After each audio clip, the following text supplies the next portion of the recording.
Good morning. Happy Friday. You already know what this is. Karen Sims, this will be posted on Twisted Threads, and we'll be having it on our YouTube channel and our Facebook page, all of that. But I wanted to get on this morning, as I normally do, at least once a week. This week has been a bit crazy, but it's Friday, so, we're going to be a little bit more relaxed today.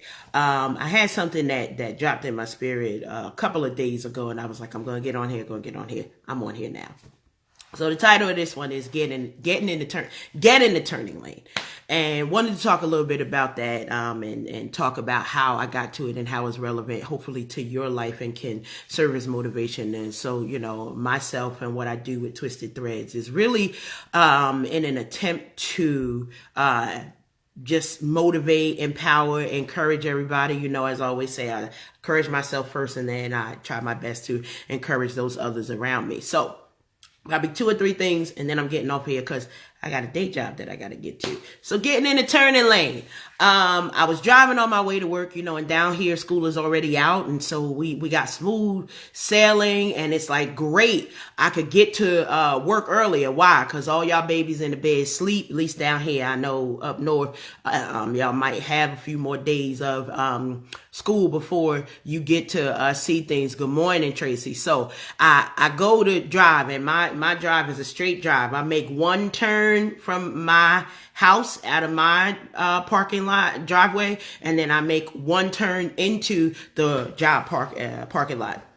So on my way to work, we got turning lanes. And in the turning lane, there was somebody who was halfway in the turning lane and halfway out. And so because that person wasn't all the way in a lane that was designed for them to make a turn, I had to maneuver differently. And it, at first I gave a whole bunch of side eyes, and I'm like, really? Come on. Like, you got a whole lane. If you don't learn how to drive that car, that's a whole nother story about the people down here who cannot drive. For those of you who don't know, I'm a Jersey girl and I drive like one.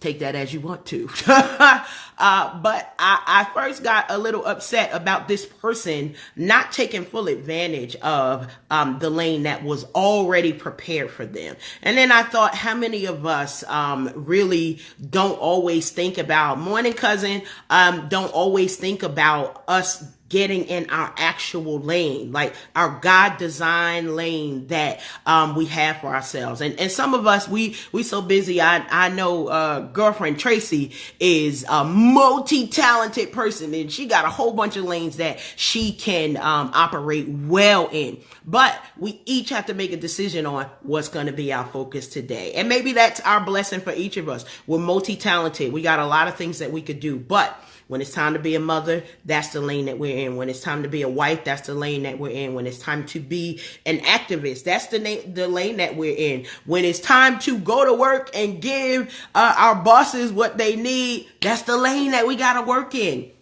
And so I appreciate titles and hierarchy and all of those things. But when it comes to getting in the turning lane, one, we have to understand that the same thing when we follow a GPS, God's positioning system causes for us to make a turn. And sometimes we don't always know what those turns are in our lives, but we can't be afraid to what, as a young folks say, shoot your shot. I love that. So as you're getting ready to shoot your shot, you got to know that there may be a turn coming ahead. So GPS normally warns you. They give you a heads up. Hey, in 100 feet or in 1,000 feet, you're going to make a left turn. You're going to make a right turn. And, I love civil engineers because they design these things specifically for you. So take this in the natural as well as in the spiritual as well, to know that there's a lane that has been specifically designed for you. What? To make the next turn in your life. Like, God expects for us to accept the challenge, to accept the assignment of whatever that next left turn is. So yeah, you see straight ahead and you see all of those things, but maybe going back to school is a left turn. Maybe securing your finances is a right turn. Maybe turning off that cable so that you can have that extra money in your household budget is a turn that you might not want to make, but there's a purpose behind it. And so when we think about getting ready, the biggest reason why we want to say and talk about getting in the turning lane is because if you don't get in your turning lane, you literally cause people behind you to not be able to move as God has planned for them. You cause them to have to maneuver maneuver around another way. Now, for me, this car that was in my way, I just needed to swerve a little and we were good. But there are times when we have to understand that when the turning lane, when it comes for our time to turn, if we bypass it, that means you got to go all the way around. So it's a longer way. But just like the civil engineers created that turning lane for you to make the next turn in your life, God has done the same thing in our lives. And we have to make sure that we're in tune, that we're listening, that we're attentive. And some of us, I'll say us, we've gotten messages for what to do. And we just, we talk back. I talk back, yeah, pray for me. I talk back, but sometimes it's questions like, you sure, Lord? Like, I don't think you really meant me. You meant the person next to me. I love it when people start pointing like, I want you, you, and you. If people don't call me by my name, sometimes I'll miss it because it's like, are they talking to me? No, you didn't really mean me. I'm going to disqualify me because you meant the person standing next to me. You didn't mean that you wanted to allow me to make your name great. You didn't mean that all of my errors and the things that I've done are going to be used for good in the world. That's not what you meant. Because Lord, if you really knew, which he already knows, but if you really knew what it was that I've done in my life, you would bypass me. I love it because one of my girlfriends always says, the Lord will use a jackass. And he literally did, in biblical terms to get his message across. And so, if he could use a donkey, he could use me too. But we got to not disqualify ourselves. The thing is, though, you can't just make a turn.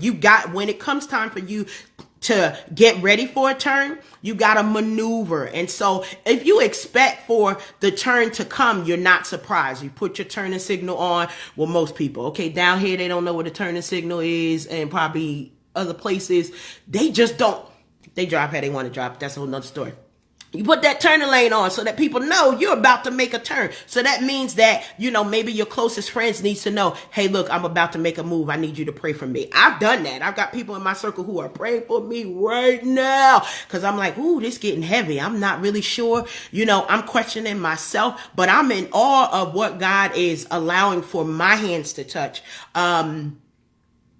And sometimes I question that. And sometimes I get to a place where it's like, I know you could do it. Cause if it was you, I'd be cheering you on. Yes, go cousin, go friend, go sister. I know that God will be able to do this thing for you. But then what happens when you need to encourage yourself? And so I make it a practice because I know that the things that come out of my mouth are powerful. The things that I allow to come into my mind are powerful. And it's the same for you. What you prepare for will happen. I remember at my last position at Lehigh, our VP at the time would always tell us, what gets measured gets done.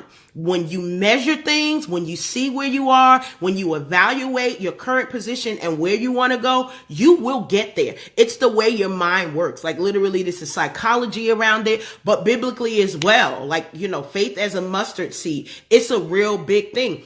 When we think about our children, so many of them are having their moving up ceremonies. People are graduating from high school and college. Those college people get a job. Hallelujah. Yes, get a job.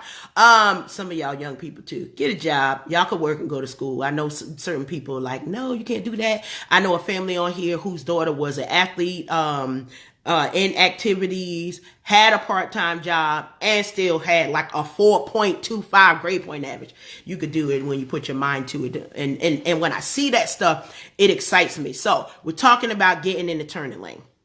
Get in the turning lane, be ready to shoot your shot, be ready for the next turn ahead. You are prepared for it. But some of us are like, no, I don't want to make that turn. Like sometimes if I know where I'm going and GPS trying to tell me go another way, I always think I know better. And so I'm like, no, we just gonna go straight and we'll make that right instead of that left. Well, that after you go that way, it says recalculate and reroute and all that other fun stuff that we see. And then we gotta sometimes take a longer turn because maybe the way that I wanted to go, there's a detour. I know in a lot of our areas we have a lot of construction at this time of year because it's hot and people should be outside working all day, I guess. I know they can't work in the winter, so it's a balance. But in that time, we always feel like, oh my goodness, this is the worst time for a detour. Why would they block this street off? Or why would they do this here? Don't they know how many? Yes, they know. They've calculated. People have sat there. They pay people to count how many cars pass a road in any given time. Like literally, is that not a cushy job or what? I mean, not on when it's 100 degrees, but I'm just going to sit and literally get paid to what? Watch the cars go by.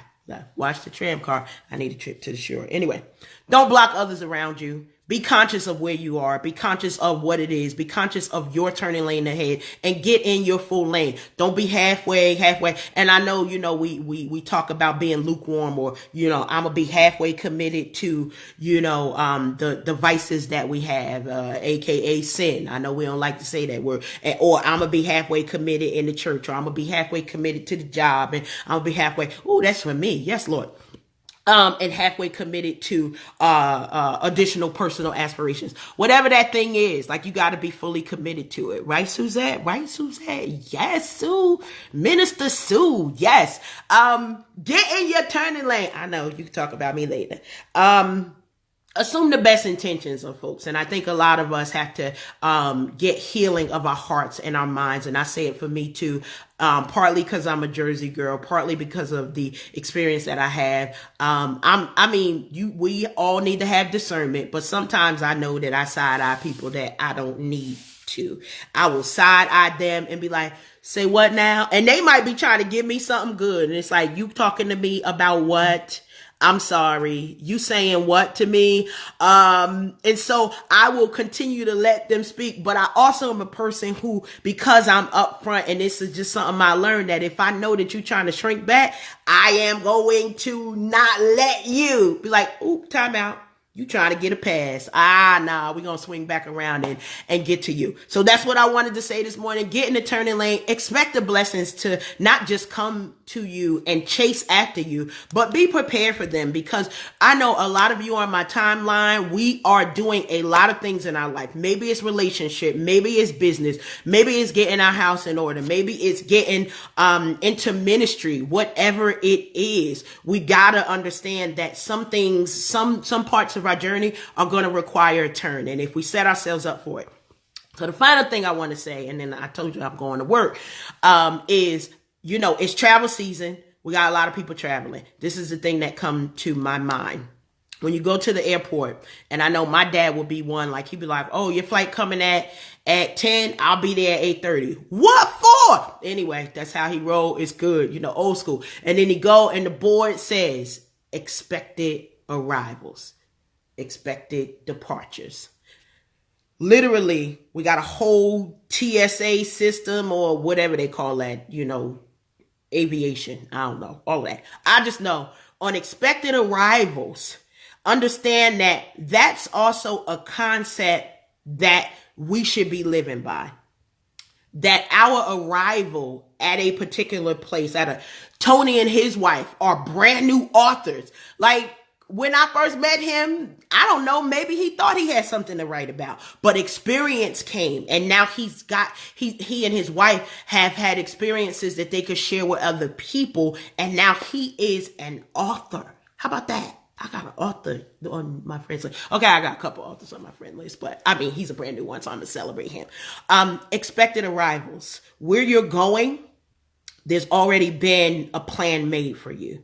Think about that. There's already been a plan made for you. Even whether it's tragedy or loss, that was in the plan. Why? Because it was a portion of your journey. We maybe can't see that far in our lives, and we didn't expect it, but it's all working for our good. When I think about the passing of my mother, I got pictures of my mother all over my house. Why? Because I know that I carry her with me, and it's not eerie or nothing, or I don't think so. If it is for somebody else, well, y'all don't live here, so it don't matter.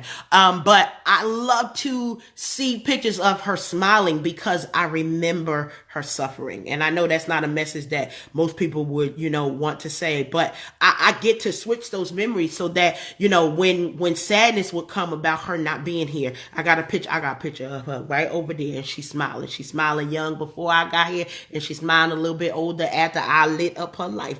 Yes, I did. And I love that because I say that for my kids. I have high expectations because I treated my mother well while she was alive, mostly because she deserved it for the hell that I put her through. But anyway, that's a whole nother story.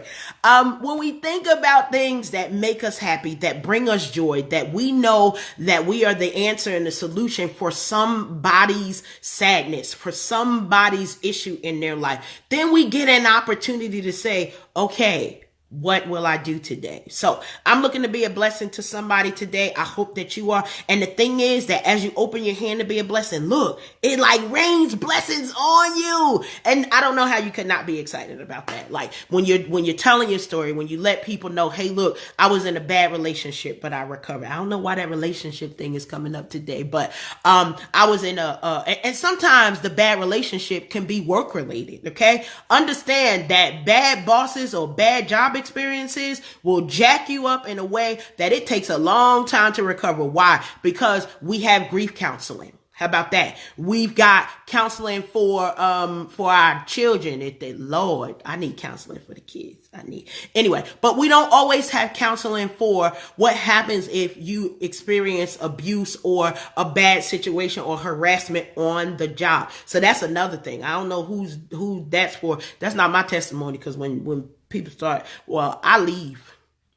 You know, the Lord has blessed me. I've been working like my entire life. I think I had 1 year in 1994 to 1995 when Lamont was born. That was my only year since I was probably 14 years old not working. I had 1 year and I didn't know what to do with myself that 1 year because I'm just used to working. But it was good. You know, we did all of that. And now Lamont is going to be 24. Wow. Lord have mercy. And he about to be a daddy. You know, we got an expected arrival. I'm talking to my dad yesterday about my new grandson. And I mean, he got a name already. You know, it's a thing. They do that these days. I don't know. So Dexter Matthew. Yes, he's already in existence. And so we talk about him where we got his arrival. We got a little family baby pool going, although nobody has said anything to me about what the prize is. Today is the day that Diva Princess Tiara and Joshua has decided that they believe that Dexter will make his arrival. Now, some other people have already made their dates and their dates have gone and passed. You know, they guessing. We all guessing. I'm just happy that he's on his way. But it's an expected arrival and we're happy about it and we're celebrating it and we've got joy about it. And we're like, yes, yes.